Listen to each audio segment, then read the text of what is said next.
ஒரு டிமார்ட் தான் போயிருந்தோம். டிமார்ட்னு சொல்லிட்டு நம்ம எங்க போனாலுமே வந்து க்ரவுட் அதிகமா இருக்கு. அதுலயும் இப்பலாம் வீக் டேஸ்லயே க்ரவுட் அதிகமாயிடுச்சு.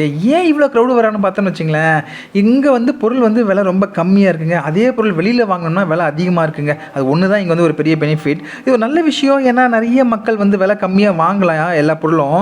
ஆனா ஒரு சின்ன கவலை இருக்கு. இதே மாதிரி நம்ம இங்க மட்டுமே அதிகமா வாங்கிட்டு, வெளியில இருக்கிறவங்க கிட்ட யார்ட்டயுமே பொருள் வாங்கல. அவங்கலாம் கடைய சாத்திட்டு போயிட்டாங்க. பிசினஸ வேண்டான்னு சொல்லி வச்சுங்க.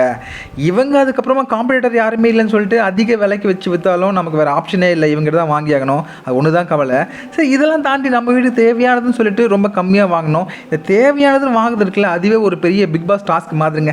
ஏன் சொல்றேன்னா, இப்பலாம் உள்ள போயிட்டோம்னா நமக்கு தேவை இருக்கு, தேவையில்ல எல்லாமே அள்ளி போட்டு வரும். அதனால ரொம்ப கண்ட்ரோலா வாங்குறதுன்றது அது கொஞ்சம் கஷ்டமா இருக்கு. சரி அதையும் தாண்டி நம்ம வீட்டுக்கு என்ன வேணுமோ அத மட்டும் வாங்கிட்டு வரணும். அதுதான் புத்திசாலித்தனம். ஸோ இது முடிஞ்சு நம்ம டின்னரும் முடிச்சுட்டு வந்துட்டோங்க. இந்த மாதிரி டிமார்ட் போனா நீங்க எத ரெஃபர் பண்ணுன்னு சொல்லிட்டு மறக்காம கமெண்ட் சொல்லுங்க. அடுத்த முறை அத நான் வாங்குறேன். Thank you.